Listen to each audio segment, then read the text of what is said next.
Assalamualaikum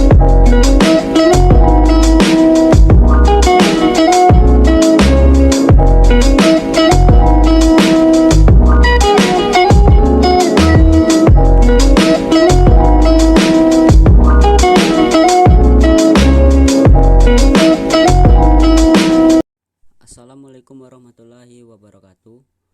Perkenalkan, nama saya Muhammad Thorik. Saya dari kelas 2C Tadris Bahasa Indonesia. Di sini saya akan membahas tentang klasifikasi bunyi bahasa. Yang pertama ada vokal, konsonan, dan semivokal. Yang kedua, bunyi nasal dan oral. Yang ketiga, bunyi keras dan lunak. Di sini saya akan membahas yang pertama adalah vokal, konsonan, dan semivokal. Vokal. Bunyi vokal adalah bunyi arus udaranya tidak mengalami rintangan. Pada pembentukan vokal tidak ada artikulasi. Hambatan untuk bunyi vokal hanya pada pita suara saja. Hambatan pada pita suara tidak lazim disebut artikulasi. Karena vokal dihasilkan dengan hambatan pita suara, maka pita suara akan bergetar. Posisi glotis dalam keadaan tertutup tetapi tidak rapat. Dengan demikian, semua vokal termasuk bunyi suara kualitasnya ditentukan oleh 3 faktor. Yang pertama, tinggi rendahnya posisi lidah. Yang kedua, bagian lidah yang dinaikkan.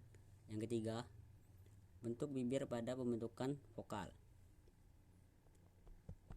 Konsonan. Konsonan adalah bunyi bahasa yang dibentuk dengan hambatan arus udara pada sebagian alat ucap. Dalam hal ini terjadi artikulasi. Proses hambatan atau artikulasi ini dapat disertai dengan bergetarnya pita suara, sehingga terbentuknya bunyi konsonan bersuara. Jika artikulasi itu tidak disertai bergetarnya pita suara, glotis dalam keadaan terbuka akan menghasilkan konsonan tak bersuara. Dan kualitasnya akan ditentukan oleh 3 faktor. Yang pertama ada keadaan pita suara, atau merapat atau merenggang, bersuara atau tak bersuara. 2. Penyentuhan atau pendekatan berbagai alat ucap atau artikulator seperti bibir, gigi, gusi, lidah, dan langit-langit. 3. Cara alat ucap tersebut bersentuhan atau berdekatan. Semivokal. Bunyi semivokal adalah bunyi yang secara praktis termasuk konsonan, tetapi karena pada saat diartikulasikan belum membentuk konsonan murni.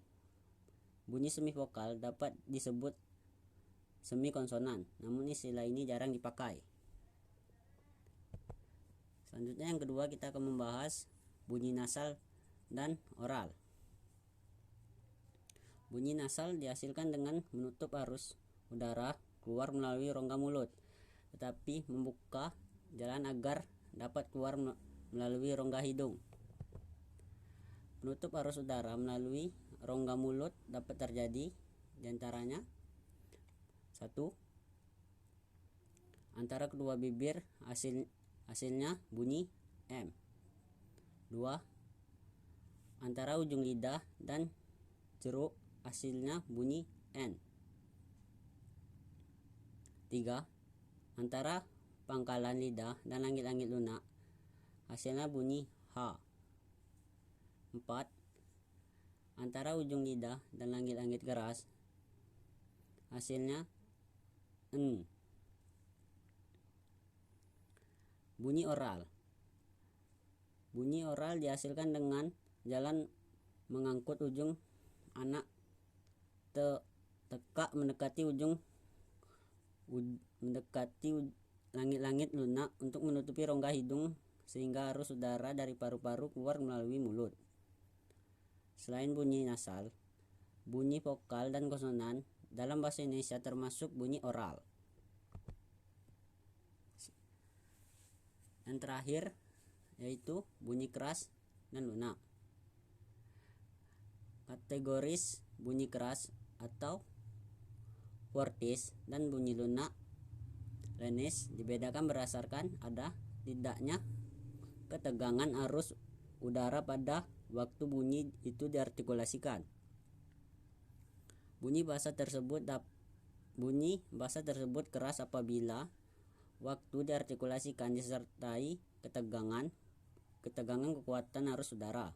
Sebaliknya, apabila waktu diartikulasikan tidak disertai ketegangan arus udara, bunyi itu disebut lunak. Bunyi keras mencakupi beberapa jenis bunyi, seperti 1. Bunyi letup tak bersuara. Contohnya P, T, C, dan K. 2. Bunyi geseran tak bersuara. Contohnya S. 3. Bunyi vokal. Contohnya I. Bunyi lunak mencakup berapa jenis, seperti 1. Bunyi letup bersuara. Contohnya B, D, J, dan G. 2. Bunyi geseran bersuara. Contohnya Z. 3.